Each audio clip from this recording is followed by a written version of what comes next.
Every 2 years, CAP members elect a new president to lead the college. Dr. Donald Karcher was recently inaugurated at the annual meeting in October.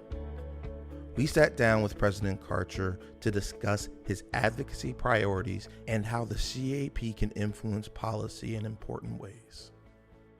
So we are joined by Dr. Donald Karcher, president of the CAP, newly inaugurated. Thank you for joining us. How are you doing today?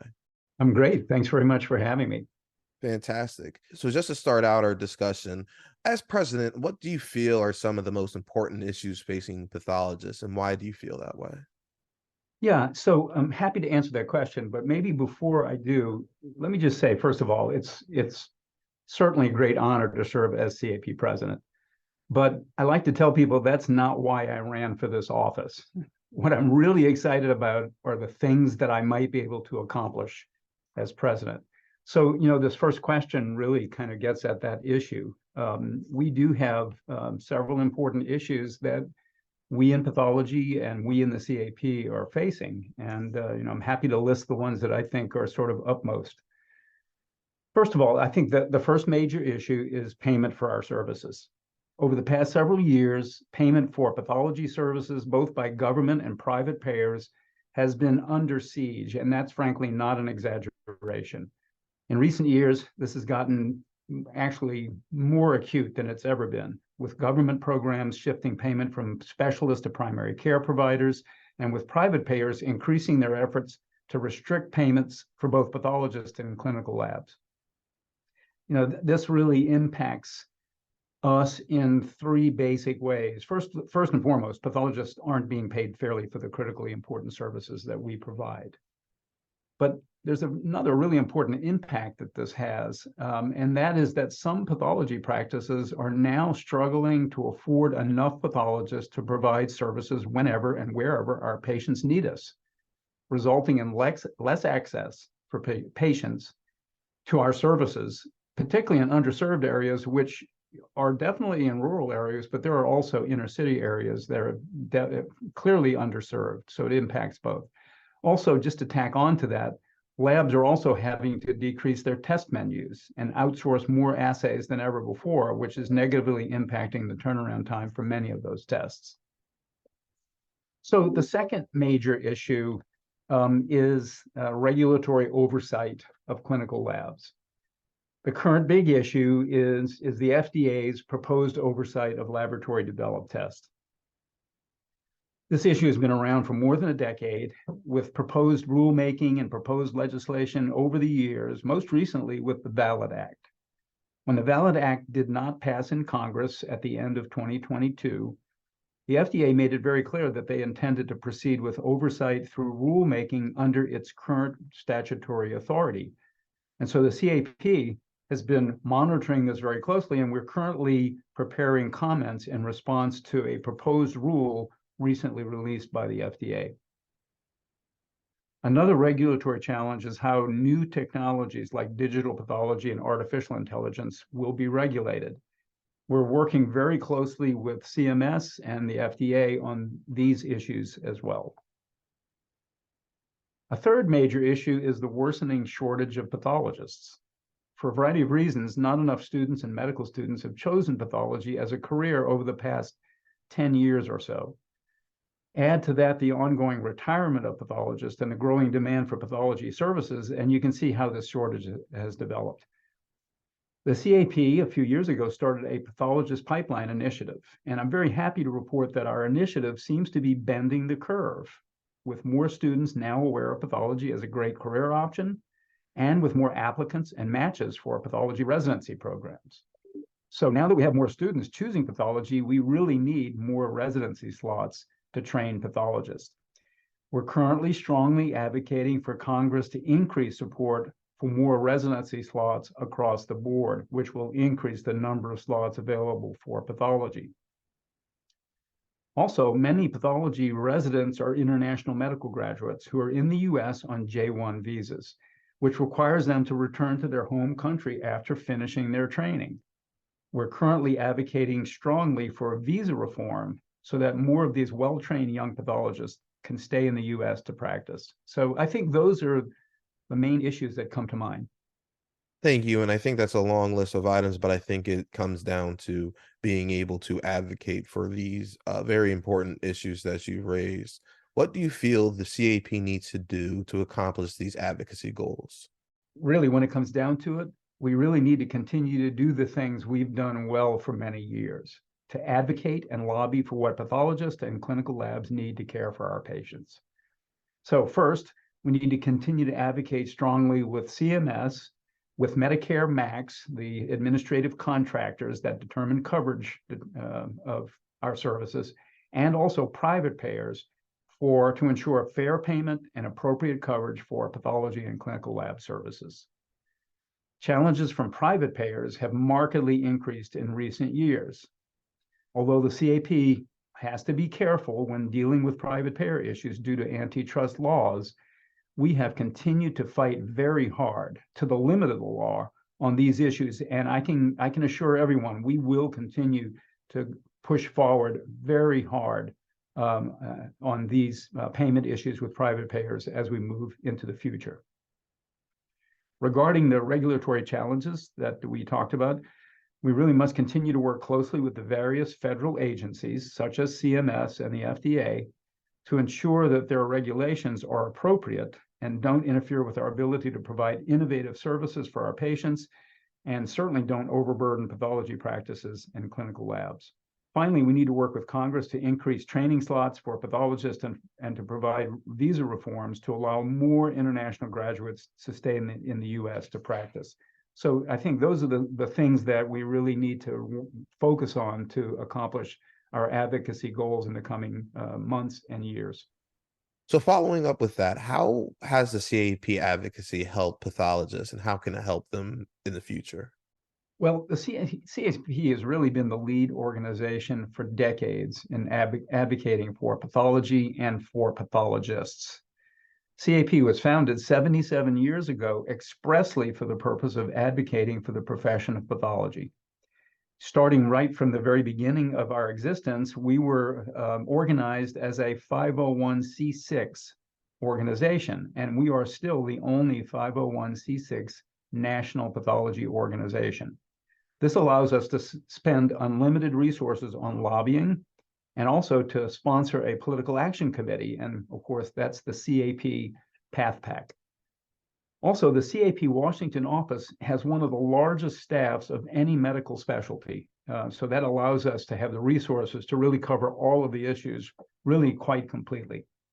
I'm happy to say our advocacy efforts over the years dealing with payment issues have really been very successful.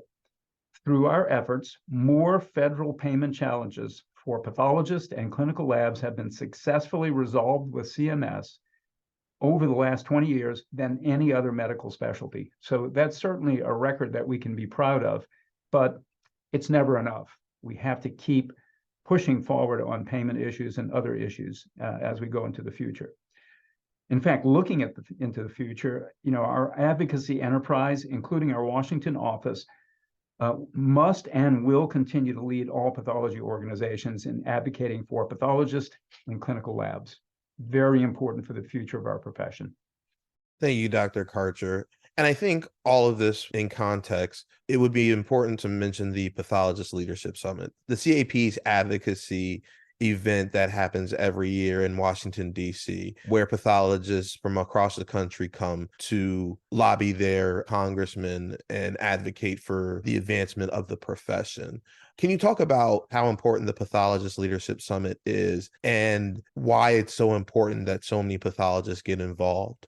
Yeah, so the Pathologist Leadership Summit, this is actually our spring national meeting. And this meeting was envisioned as a way to bring pathologists together to learn about the issues, to also increase their leadership skills, and then ultimately, as you noted, to go to Capitol Hill as pathologists to advocate for the things that we need for our profession, ultimately to give the best possible care to our patients. So this meeting is actually more than just going to Capitol Hill. I'm happy to say that the meeting begins each year with a meeting of the House of Delegates. This is the organization within the CAP that serves as the voice of the membership. And although one does not have to be a member of the House of Delegates to attend, House delegates do attend and conduct business, but the meeting is much more than that. And so we really encourage everyone to attend the House of Delegates meeting, because there are many sessions in that meeting talking about issues, talking about other leadership, aspects of leadership and pathology. And we usually have a great speaker for the lunchtime at the House of Delegates meeting.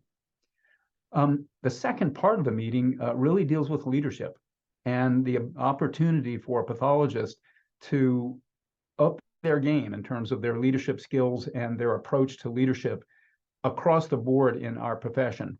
Leadership as laboratory directors, leadership within their organizations, and ultimately leadership when it comes to dealing with the issues that we all deal with as pathologists.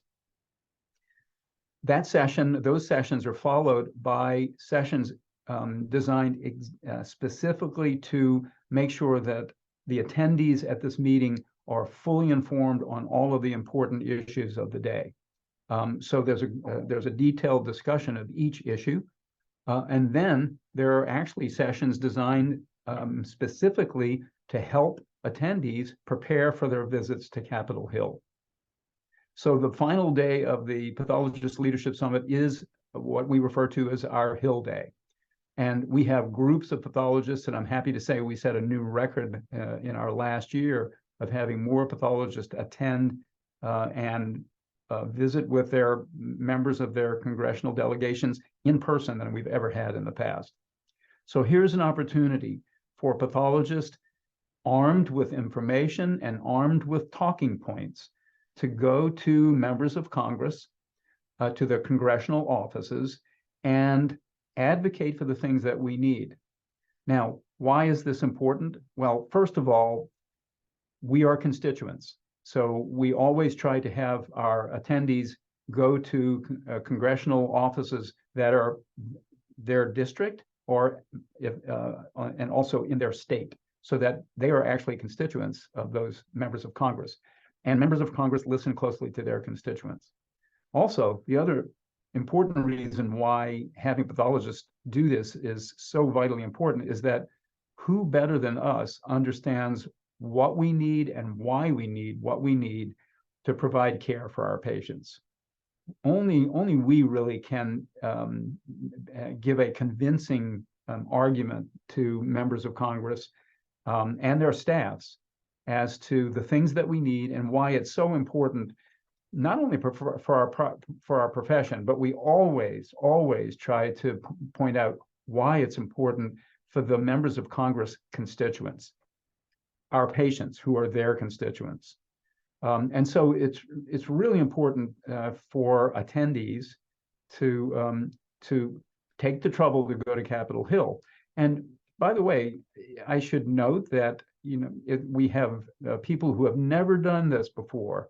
It's their first opportunity to do this. Every year we have a group of people who are going to Capitol Hill for the very first time.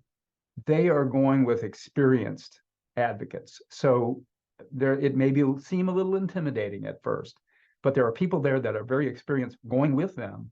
And I have never heard a person say that they did not find the experience, even their first time going to Capitol Hill, as one of the most rewarding and actually even exciting experiences that they've had as a professional.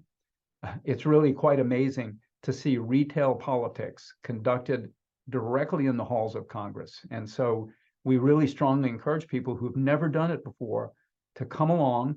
You'll learn from the experts, and I can assure you, you will find it a very rewarding experience. And I think the college feels that it's very important to engage in that direct advocacy. And it is very rewarding for pathologists, not just personally, but also professionally, as it does actually have some sway in terms of the actual political climate. My final question is, obviously, as CAP president, advocacy is not the only thing that you are engaged in with the CAP, but can you talk about why it is so important that the CAP president at least speak out and encourage advocacy among the members? Well, I've always viewed advocacy for pathology as really a job for all pathologists. I mean, in a way, pathologists owe it to their profession. And ultimately, I think they owe it to their patients to advocate for the things we need to provide the best possible care for exactly those patients. As we explain our advocacy needs to policymakers and payers, really, no one knows better than us, what we need and why we need it. I mentioned that before about Hill Day, but it's certainly true in all settings where we are advocating. I think it's also very important for pathologists to be a member of their state and local pathology societies. Many advocacy issues, particularly coverage and scope of practice related issues, are regulated at the state level and not at the federal level.